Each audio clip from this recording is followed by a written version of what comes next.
Ready to go? Hindi maano. Not yet. Baka maano. Yatras ko. Yeah.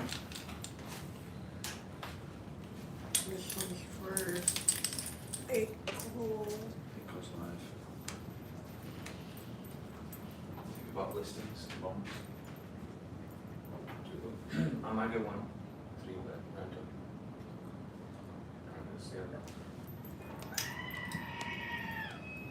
What's that? It's a reel. It's a TikTok. Is that the gold? Is that Sorry. the gold that's screaming? I mean, the gold. Yeah. There it was. What about Sidra? Are you calling Sidra? Should we buy Sidra and you call that? Because it's really accurate, it's really good.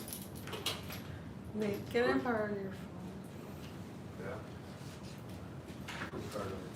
Looking You sharp feel like you today, need it. Nate. Have you called or are you getting it? We called about a month ago and we had the requirement for a 5-bed. There was like a 60-70% of them were correct. So I don't think I've got the new date. I don't think the old data is too bad. You got the new one. I'm mad, yeah. I was asking before I keep saying 2-1. Alright, let's do this. Friday the 10th. Good to go? Yeah? Yeah. Okay, Friday the 10th of October 2025. Let's take a look at the weather. 37 degrees Celsius at the high today, which is just under 100 degrees Fahrenheit. It's going to feel like 44 degrees, so mid-40s. That's because humidity is going to hit 75% at the peak. Sorry, is that on me? Breeze is going to be 22 kilometers per hour, so it's quite breezy today with 28 kilometers per hour gusts. UV index is at 9 again, and the air quality index is reading 153, so it's not great, to be honest, the air quality. It's not good at all. On a scale, it goes up to 160, so it's at the higher end of the unhealthy levels, so it's not great. Let's take a look at the property market. So yesterday at the Dubai Land Department, we saw 816 properties transfer ownership for a total value of 2.21 billion dirhams. Jumeirah second was at the top spot when it came to the total value of sales with 220 million dirhams, and this all came from just one sale, which was a villa in the new Rosewood Residences. So that has to be yesterday's deal of the day. So I want to talk about Rosewood because I don't think it's that common of a brand. Have you heard of Rosewood? You heard of Rosewood? Yeah. Okay. So Rosewood is an extremely exclusive, ultra-luxury brand. I think they are, well, they're in America and they're in Texas, they're in LA and a couple of other locations in the US. It's going to be the first brand here, the first Rosewood branded residences. It's going to be a new benchmark for beachfront living. On the Golden Strip, which is the parcel of land that jetties out after the Four Seasons in Jumeirah, the residences are designed by MK27. There's just 63 residences, 2 and 4 bedrooms and penthouses, which are 10,000 square foot with private pools and terraces. And there's also a number of villas.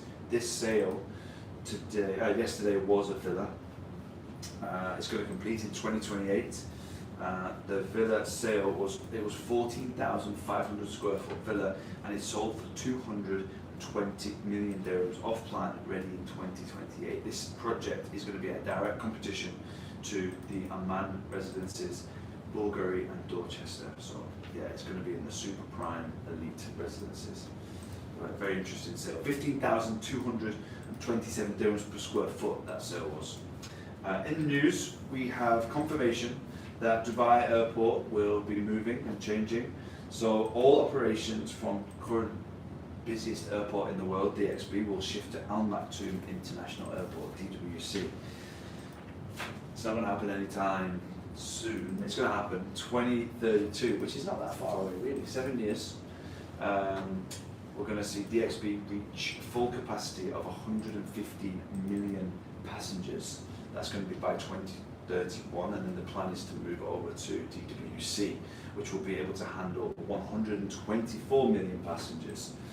And and can expand to handle an incredible 260 million passengers annually, which will make it the largest airport in the entire world. Cost will be $35 billion US dollars, which is 128 billion dirhams, so it's going to be a mega project. Fly Dubai will be amongst the first airlines to relocate. DXB, if you think about what's going to happen to DXB, it will add temporary capacity upgrades. So there'll be some upgrades basically until the transition, and then it doesn't actually tell us what's going to happen to DXB after the move. Maybe it's going to be for logistics, or maybe it's going to be a new project, maybe it's going to be a new residences.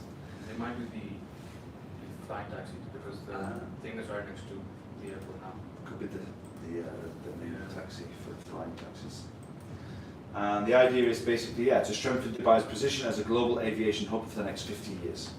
So very much focus on making sure we can handle the whole world's economy when it comes to travelling. So 260 passengers per year is what they're expecting to be coming through Dubai, and right now I think it's probably less than 100 million, so it's going to be a massive increase.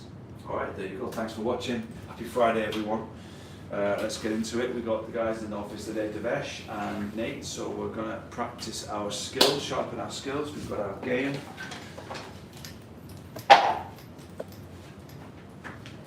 Catch. Alright, let's see what you got. Speech bubble. Where's the rules? I think the guys are on categories. Alright, speech bubble. So let me get this on. How you feeling today, Nate? Good. Tired? No, not tired. I didn't have coffee. I'm trying to avoid caffeine. You're avoiding caffeine. You seem to have interesting relationship with caffeine. Sometimes you're like having 4 cups a day, sometimes you avoid it. And so, it's always. Yeah, it makes me jittery. It depends on the beans, but it's not all the same. Depends on the type of beans. Yeah. What beans do they have here? I don't know, some freaking beans. Right, we got blue. All right. Question: you're the buyer, agent. Why would I work with you instead of another agent? Seller. Let's do this seller. Yeah, Mo thought you were a coffee lover. I am a coffee lover. It's just the caffeine. I mean, this coffee is not that good. That's why. Okay. Well, maybe we'll go down and go coffee after this. All right. Yeah. So, basically looking to sell. Why should I work with you? Yeah. Okay. And thanks for the call, but just wanted you to answer me one question. Why should I go with you when I have 100 agents now? That's an absolutely valid question, but let me rebuttal that with another question. What would need to happen for me to be able to work with you? Well, that's what I'm asking you. I want to know what separates you from the rest. Everyone promises the same thing, but what can you actually deliver? Would it be crazy for me to ask, what would the ideal agent that fits your criteria look like? Well, someone who's responsible, someone who's hungry, someone who's going to work on this as if their life depends on it and gets the best deal possible. What's your hunch you did? I can definitely help you with that, Devesh. Would you be opposed to me helping you out? So, Well, I'm not opposed to anyone helping me out, but as you know, when you sign a contract, you either have an option of exclusive or 3 agents. And you should know better than anyone, there are about 20,000 agents in Dubai, right? So, again, my point is, out of all these people who specialize in the area, who are buyers, they have the best clients, why would I go with you? I need to know, like, give me a portfolio, give me something to work with to help me pick you. absolutely, I can send you a portfolio, Devesh. I can send you all the details, my credentials. But, I mean, again, I don't want to drown into the sea of agents that call you every day. Let me tell you this, let's keep in touch, save my number. You can list it with any agent you want. If they can give you results, good, you'll be able to sell the property. If not, you can always reach out to me. Sure. Vesh, what do you think? Accusation audit. You think you could have used an accusation? So how would you use an accusation audit in that scenario? When I said that there are so many agents, and then I'd be like, look, that's completely fine. You might not want to work with me then, because I charge you full commission, and I handle things. When I said you can either go exclusive or 3 agents, Yeah. I thought he was gonna say, well, that's great because I only work exclusive. I'm gonna get you the best thing, something like that. Okay. Nate, what did you think about your performance this morning? I was trying to detach from the outcome. I can see that. Yeah, Definitely were attached to the outcome. There was some good parts. because accusation audit in this case, I feel like you just look desperate, and you're just playing some. They wouldn't know what you're doing, but they know they would think that you're playing some kind of game. What am I doing? Like, there's no accusation audit. Yeah, I'm just one of the CF agents that call it. It depends on like if you were one of the city agents, but it started off by If it was like a third call, then it would make sense. But on the first call, like, he doesn't know me, like accusation audit. Pluto says you cooked. I'm cooked. Okay, then that's how you can use the acquisition order. Like, look, you might want to work with me because you don't even know me. Yeah. Okay, yeah, in that case, Maybe that one. I think there has to be a part where you are laying out the landscape, and again, you need to go over to the other side a little bit. It's difficult when you started off by so much, the ball's like so much in your court. You know, you kept saying, oh, I want you to tell me why I should choose you. And if you just said to them, well, why would you choose me? Then it's a little bit like you're ignoring them. So you could make a statement like, look, it seems like you really want to make the right decision with this agent. You know, it seems like you really want to make the right decision and get the most for your property. Again, you've got to try and figure out, and the first thing we've got to do on these things is get them to say that's right. In all the situations, that should be the aim. Use the tools to get them to say that's right, because then they're going to feel and really believe that they are understood. So that's one thing that I think we could have done. And then I think you do need to lay out the landscape a little bit, but not in a way that like, I'm telling you this because I want you to come with me. I'm telling you this because this is the way it is, and then you can decide. So look, the thing is, with Dubai real estate, the most important thing about, the most important part of achieving the best price is creating the right story and exposure. We need all the people, the right people to know that the property is available and it's a serious seller and a serious price. When you choose 3 agents, a couple of things happen. One, they don't want to share because there's a risk that the buyer, the agent can come direct to you, so there's no security. And number 2, mine's gone because I've been in the comments. Number 2 is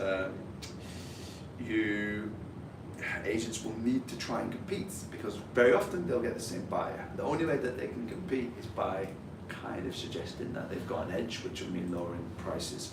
So what a good option would be is to find an agent that you trust. Again, you're not asking.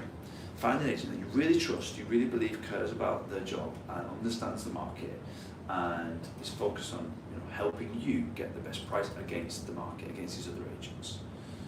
Now, I believe that I would be that agent, but you can speak to many other agents, you can try and find someone with that. That's what really would help you. Yeah, I think that's the best way. Oh, shit. Right, okay.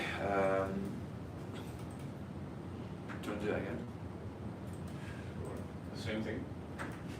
2-minute timer, let's put a timer on it. Just want to see if we can get that going again. Alexander Isaac. We've got a time on here. It needs to unlock it. Oh no, can you not scroll it down? Yeah, you can. You Yeah. can scroll it down, yeah. This one? Yeah, so we'll do 2 minute 30, let's do 2 minute 30, alright?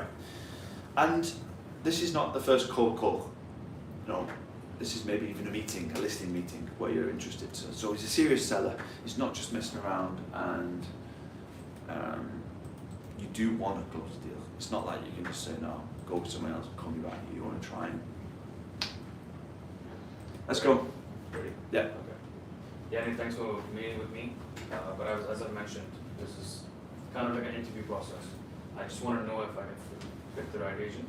So I want to know what makes you so special compared to the rest. It seems like you're concerned about not picking the wrong agent. That confused me. I don't know what you meant by that. It seems like I don't know if I'm supposed to say yeah or no. I don't know. That's a double no. Right? That's a bit confusing for me. Sure, yeah, that's right. cocktail.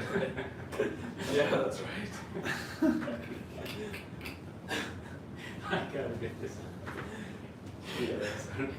Alright. Alright, well, Devesh, like I mentioned before, you might not want to work What do you mean? because I work exclusively. Main reason being, I believe in the quality of the process when an agent is able to work exclusively. And the second thing is, I'm a full agent, I need to get paid for the 2%. Look, I'm happy to pay the commission of 2%, but why exclusive? Again, my whole point is I'm trying to find the best agents, and you want me to just take one, so what makes you so special? Okay, I mean, that's a valid question. I don't want to confuse you too much, but when there's multiple agents that have property listed, it creates a lot of confusion. You get a lot of calls. It's inconvenient, and there isn't one agent that can control the flow of agents or serious buyers that come in. So given that situation, how do you think we should proceed? Look, again, for being honest, a lot of brokers tell me the same thing, that I can do this, I can do that, but how do I know that if I give it to you exclusively, you will be able to get the results that I want? Yeah, from your perspective, Divesh, it totally makes sense for you to ask the question. But, sorry, stop me, I forgot what I was going to say. Oops. Okay. Maybe you need a coffee. Maybe you do need a coffee. What do you think? Like, why? Like, how can I trust you to get the results I want if I give you exclusively? I have something good. All right, that's 2 minutes 30. Yeah. All right, what was it that you had? I think. Yeah, let's take it.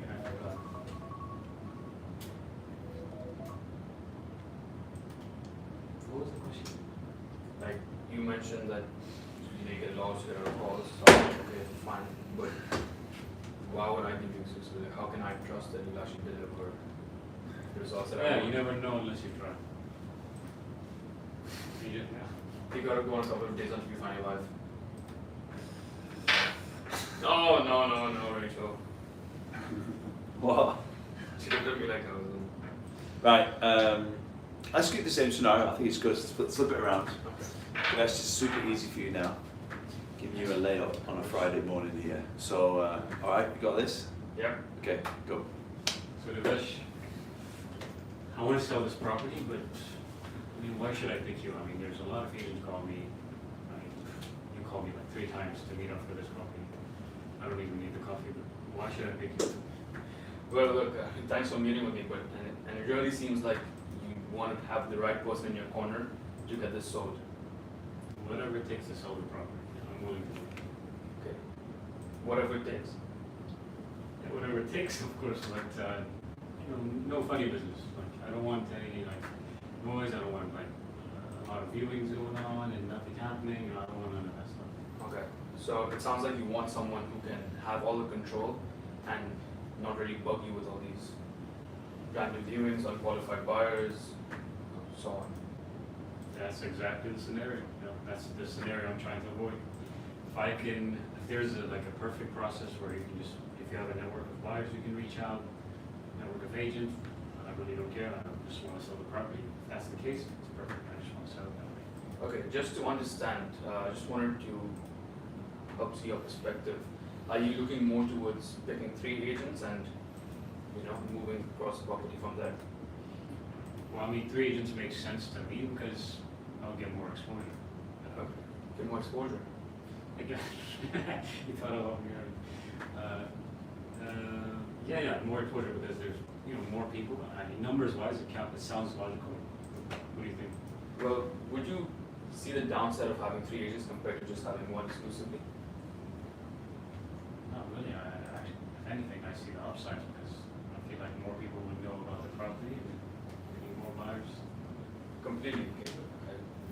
Could be true, but would it be ridiculous to think that maybe one person at your side who has full control, who has the maximum amount of outreach to reach every single agent possible in Dubai, compared to 3 that are limited to just getting a piece of the pie? What sounds better? I mean, it sounds good, I'm not sure if it is good, I mean, what do you think, should we try that? Look, let me tell you this, okay?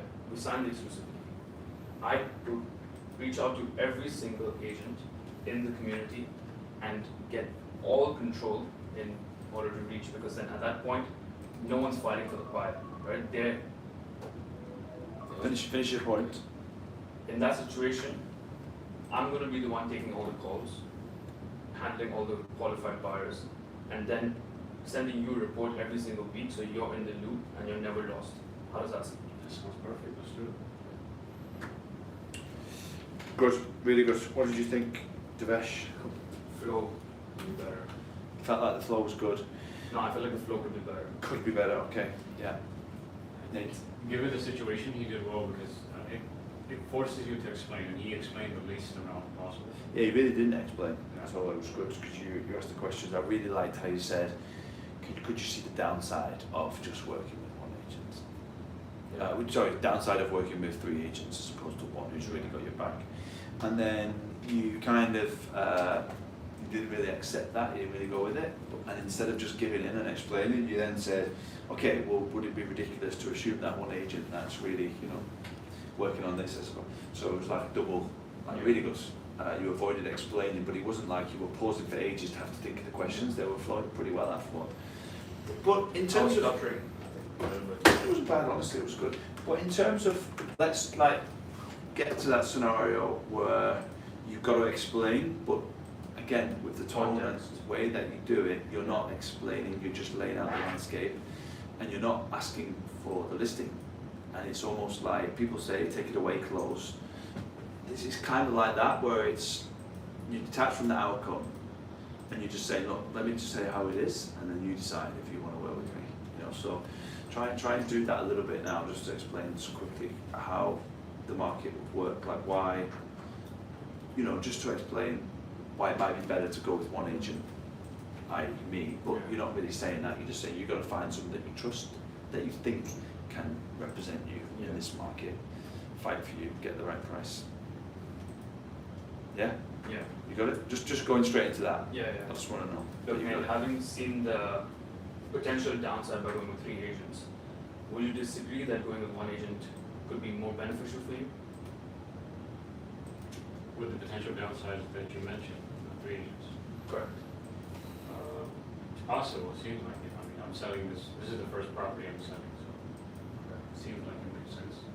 Okay. Well, regardless of who you go with, I feel like it's my duty just to inform you with how the market goes.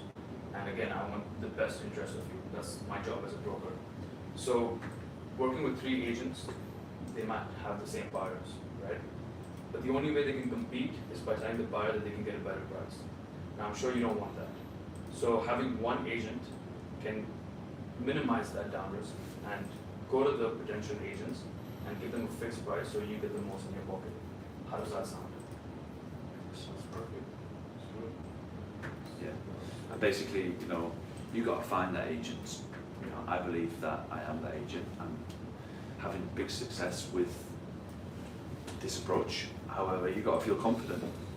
If you do think that it's a better option, you've got to feel confident that person can represent you in the right way. Cool. All right. That was good. Busy day today for me. What have you got on, guys? Agent outreach. Agent outreach. Explain that. So selling out mentioning that one villa is for sale. And telling them, so we get something done. Which villa? Maybe one for sale. You've got a villa for sale. You're going to call agents and tell them. I'm gonna sell that. Okay. Yeah, so I'm gonna tell them that it's for sale. If you have anyone, What was the price? 6-1. 4 each, windows, right? 2 each, sorry. I keep saying 4 bed. Here's the cheaper one. There is, but- Better condition. There is cheaper ones, but I think it's a serious seller. He'll take offers. Exactly. If I get them 5-9, What about calling the owners and telling them that there's one for sale? We tried that approach. I think I've always thought of it, but I thought maybe you might disagree or something. Me? Because the thing is, because No, I've said that many times. I wanted to do that so bad because the thing is, even if the owners don't don't want to buy it, their tenants might. Or Because the I- friends or family or other people they know. Most cases tenants. I spoke to a guy one time, he said, don't mention my name, but my tenant wants to buy it, here's his number. There you go. So it's a good conversation because you just not ask, you're just you're giving them value. Look, I know you get a lot of these calls and it's a real headache for you. I just wanted to let you know that we've got an exclusive listing for sale. It's just on your street, it's 2 fiddles away, or it's like around the corner from yours. It's on the market at 6.1.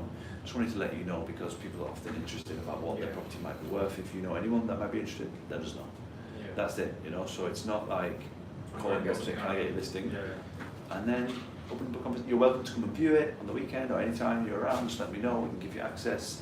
If you've got any friends or family that might be interested, we can help. That's it. And it's a Yeah. different call to just wanted to check and see if you're renting or selling. You know? Dubai Hills Joe said, "Good morning, guys. How is the podcast?" Oh, you're about to start the podcast now. Good luck. You've got to say a word in the podcast Yeah. to get a point.